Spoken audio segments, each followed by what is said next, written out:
Thank you very much, Mr. Chair, for the generous introduction. It is a great pleasure to be back in this beautiful city, and I would like to thank our partners, the Center for Strategic Studies under the President of Azerbaijan, for this opportunity. If someone asked me to save your time and make the main point of my presentation in just one sentence, I would say that the trilateral cooperation has achieved a lot. Our countries must stay greater geoeconomic and geopolitical role in the region. The status quo, in my view, is not necessarily going to be sufficient or sustainable in the long term. And now let me elaborate why I'm saying this. The trilateral cooperation among Azerbaijan, Georgia, and Turkey has long evolved into a strategic partnership. There is no question that this partnership has benefited all three countries, and anyone will attest to us that as a result today we are more prosperous than 25 years ago. But in my short speech today, I would like to make emphasis on geopolitical implications of this cooperation. So how did this partnership come about? Even though we are connected by long history, it was long-term national interest, not ethnic, religious, or cultural affinity, which is very important, that served as a foundation of these relationships. And this is what makes them so stable. Of these three states, two, Georgia and Azerbaijan, are relative newcomers on the international scene. The dates have been closely linked for most of their histories, and now this is true more than ever. The past experience has demonstrated that without their close strategic partnership, neither country would be able to sustain its independence or achieve greater economic prosperity. And this was true back in 1918, 1921. In Turkey, both Georgia and Azerbaijan found a partner that offered them not just a hand of friendship at the very difficult start of their independence in the early 90s, but proved to be a reliable ally for all these years. Together, our countries achieved a lot. Georgia and Azerbaijan have faced similar challenges since independence, armed conflicts, and the occupation of significant parts of their territories. Internal strife, destabilization. These challenges have been followed by partnerships with Turkey on international energy projects that have drastically changed their strategic importance on the world's geopolitical map. This partnership has helped to consolidate the independence of both Georgia and Azerbaijan. So we are talking not just economic implications, but political, geopolitical implications.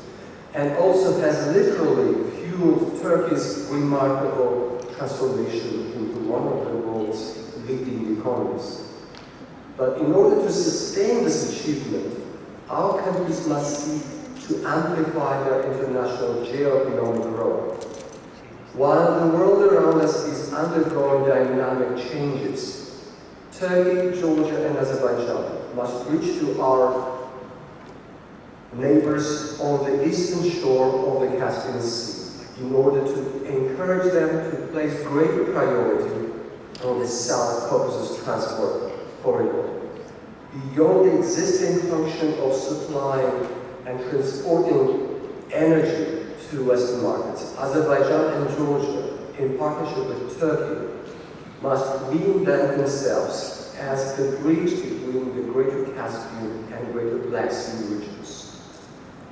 History is a good teacher if we pay attention. Let us examine the continued relevance of these historical experiences and how well we have absorbed these lessons. After the dissolution of the Soviet Union in late 1991, national borders and geopolitical fault lines shifted. Georgia and Azerbaijan re-emerged as independent states. One of the most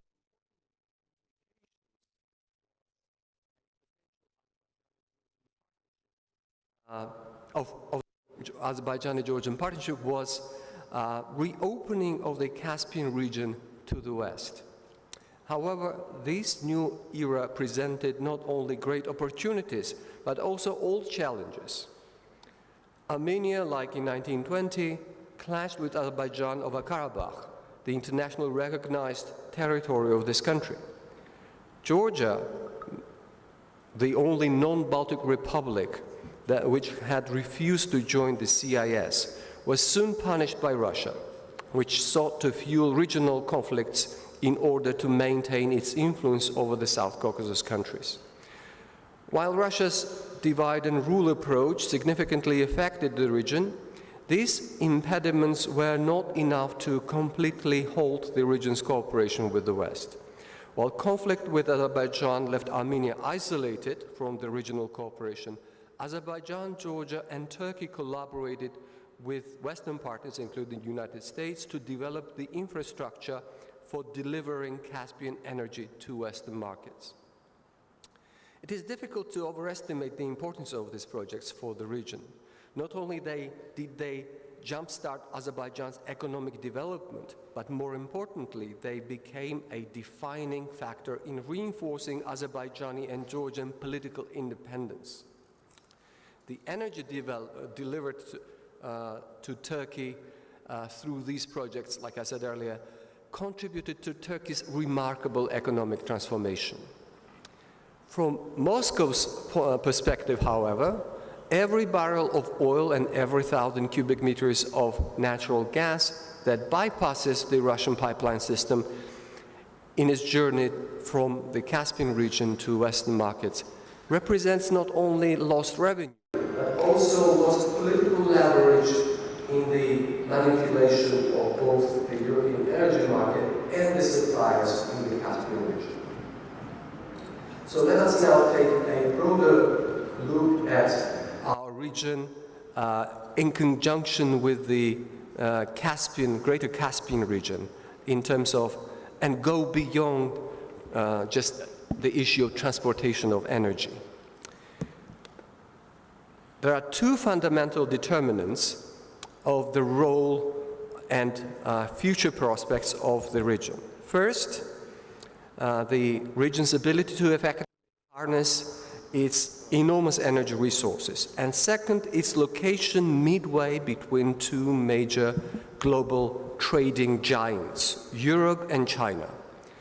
Energy demand will continue to grow both east and west of the Caspian.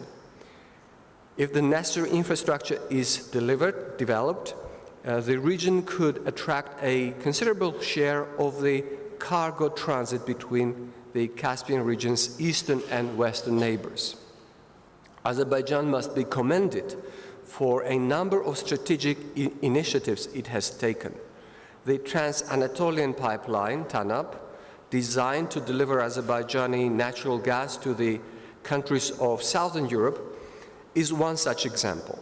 Currently, TANAP has relatively modest ambition of supplying 10 billion cubic meters of gas to Italy via Trans-Adriatic pipeline. According to some experts, the selection of TAP as a partner project for TANAP has killed the much-discussed Nabucco project. Nabucco failed to materialize due to dithering on the part of European partners, but a larger gas project may still be possible. Once the infrastructure to carry large volumes of Caspian gas directly to European consumers is in place, the Eastern Caspian states, in particular Turkmenistan, will need to give much more serious consideration to the proposed Trans-Caspian gas pipeline project, which has fallen off the agenda years ago. While the potential obstacles to an agreement on the Trans-Caspian pipeline are obvious and that are not limited by objections by Russia and Iran, Turkmen involvement in TANAP could significantly increase the viability of this pipeline and even revitalize Nabucco as the second phase of the project. Of course, if Europe remains passive, Turkmenistan will direct the larger share of its 17.7 trillion cubic meters of proven gas reserves towards China or reach a new deal with Russia. In the past, Kazakhstan has been the most cautious of all the Central Asian countries, seeking to avoid irritating Russia through involvement in energy projects that do not have Moscow's approval. However, even here, things are changing. We should not ignore Uzbekistan as well, although chances of Uzbek involvement in the Trans-Caspian cooperation are the thing of more remote future. As I mentioned above, it is difficult to imagine the world that does not require a more developed transport infrastructure. The Caspian region, particularly Kazakhstan, is already playing an increasing role in the transportation of goods between China and Europe via Russia. Over the last decade, Turkey has significantly developed its transport infrastructure, creating new opportunities for the close integration of the South Caucasus and Caspian regions into European road and railway networks. The project connecting the Turkish and Georgian railway systems is due to be completed in the near future. Obviously, this project does not have global ambitions and is not an alternative to the Russian route, but as well as providing much-needed rail access between Azerbaijan and Turkey, the project can also offer new capacity for additional volumes of cargo and thus quite literally pave the way for economic growth both within the Caspian region and across the continent. To sum up, past 25 years entailed truly historic changes, challenges, achievements, and opportunities for Georgia, Azerbaijan, and Turkey. Georgia and Azerbaijan have rebuilt their independent states after 70 years of Soviet rule, which has produced new opportunities for Turkey. This country has been setting an example of mutually beneficial cooperation of a large power with relatively smaller partners. In the past, the Georgian and Azerbaijani leaders, with the cooperation and help from Turkey, have wisely drawn upon the strategic geographic location and mineral wealth of their respective countries to forge a strong alliance, according to the South Caucasus, an important international geo-economic function. Thus far, this partnership has helped to consolidate the independence of both Georgia and Azerbaijan. But like I said in my introduction, in order to sustain it, our countries must seek to expand their international geo-economic role beyond their existing function in supplying Azerbaijani energy to the Western markets. Together, via their vision for transport infrastructure, our countries could provide Central Asian nations with the shortest and most reliable access to the West, including markets in Turkey, Europe, and the Mediterranean. As ambitious as it sounds, this goal is not unrealistic if the leaders of our countries make it their strategic priority. Not long ago, and I know this from personal experience, some people called the Baku-Tbilisi-Ceyhan project a pipe dream. But this pipeline was built and has made its mark on the world energy market due to the vision, dedication, and partnership of our leaders, supported by many professionals. It also produced serious geopolitical implications. I think it is time for Azerbaijan, Georgia, and Turkey to reunite once again for the greater good of our region. Thank you very much.